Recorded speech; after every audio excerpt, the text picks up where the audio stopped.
Hi, it's Steve. Today we'd like to show you how to change the door lock assembly on your front load washer.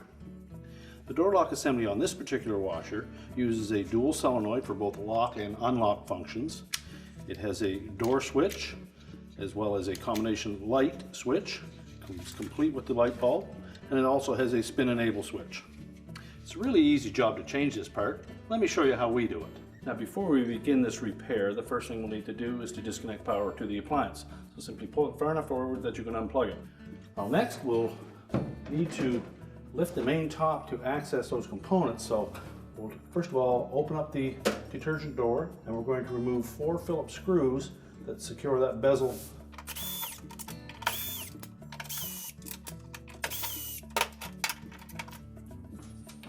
Once we remove those screws, we'll set that aside. Now next we'll need to remove the door.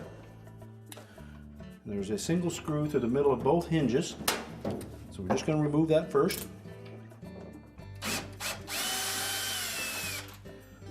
And the hinges are styled so that the door will stay in place even with the screws removed. We'll then lift up on that door, and that will release the arrowhead fasteners on the end of that hinge. And we can set that aside. Now opposite the hinge side there will be 2 plastic spacers, and we'll need to remove the 2 screws through the center of those.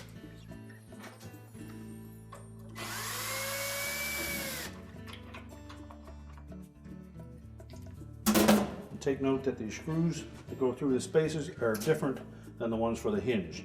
The hinge screws are a beveled head screw.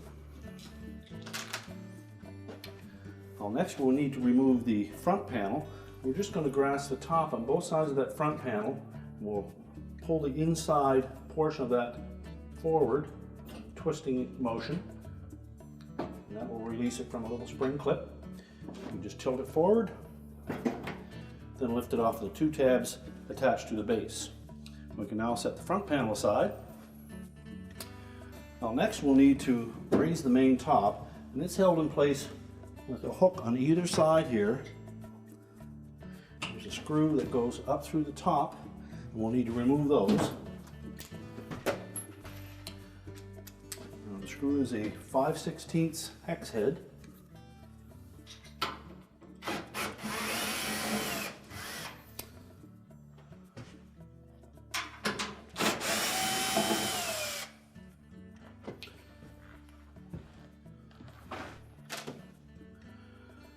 Now once we've removed the screw, we can then lift the main top into a vertical position.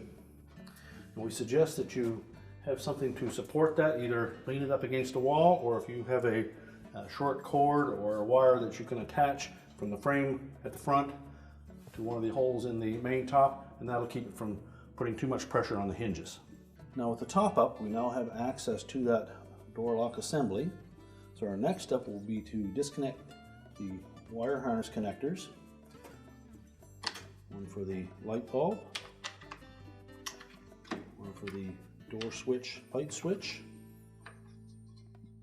And just press on those tabs to release that locking tab. Disconnect the one for the lock or spin enable switch, and one for the solenoid.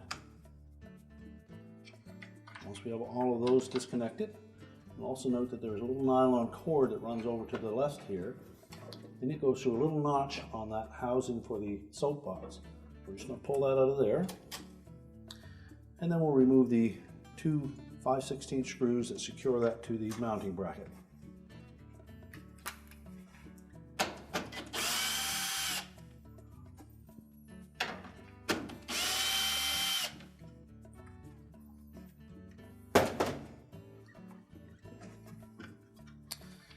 Now we should be able to tilt that forward and just roll it up out of that opening. We can then discard the old door lock assembly.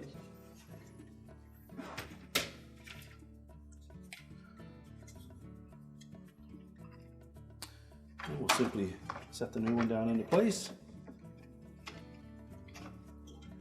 Make sure that we tuck the harness in behind those tabs across the top. And then make sure that it lays flat against that mounting bracket without pinching the wire harness.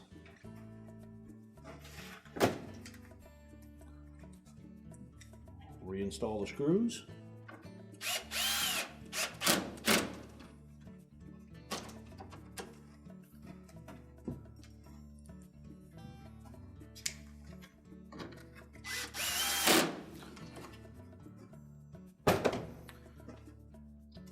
Reconnect all of the harnesses, making sure that the locking tabs engage.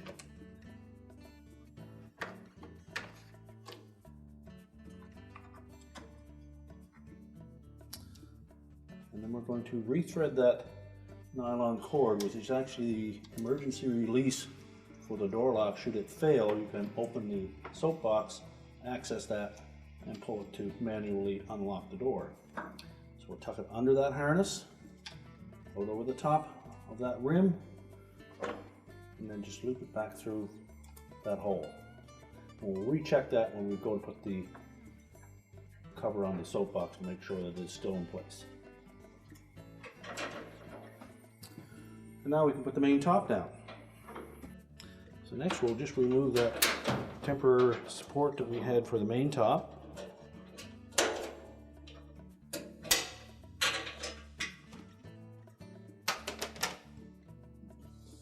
And then as we lower that main top down, we want to first of all make sure that we didn't dislodge this little nylon cord that goes through the loop on the top of that soap box. And we'll also keep that harness pulled tight against it as we lower the top.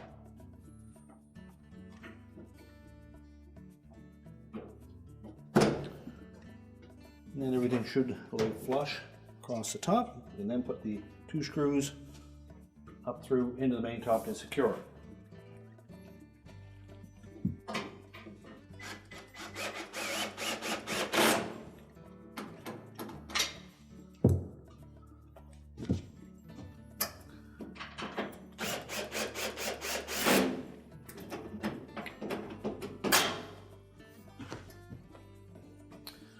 Next we'll put the front panel on, and when lining up that front panel we want to make sure that those 2 hooks on the bottom fit into the corresponding slots on the bottom of the front panel. And as we tilt that front panel into the washer, you'll note that there are 2 little rectangular slots up close to the top, and they will fit over this little spring clip on either side. So you may need to flex those to get them to fit on there.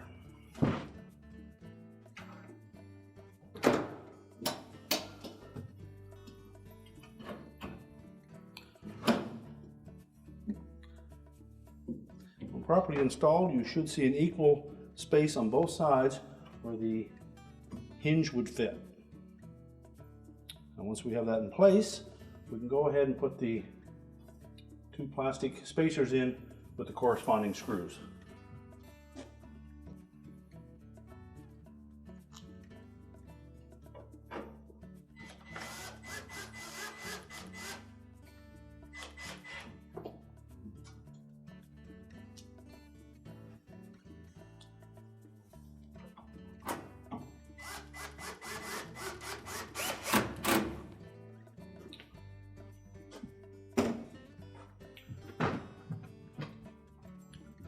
Next we'll install the door. Again, we'll just tilt those hinges out, and we're going to line up those little arrowhead fasteners into the corresponding slots.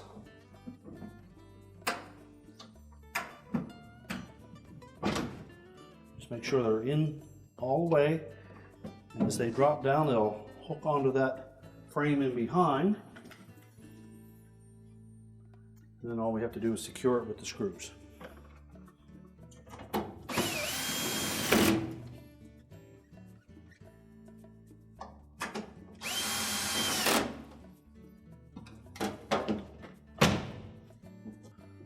Next we'll put the bezel back on the soap box, but we'll also want to just look inside and make sure that that little nylon cord is still in position.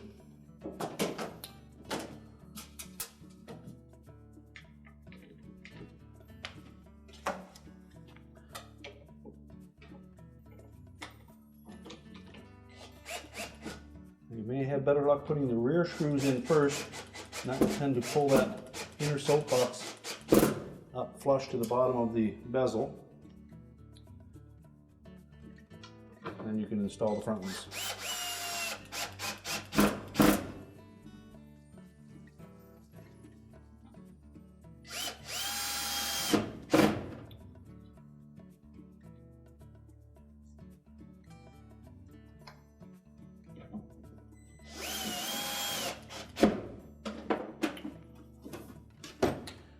We're now ready to reconnect the power, and our repair is complete.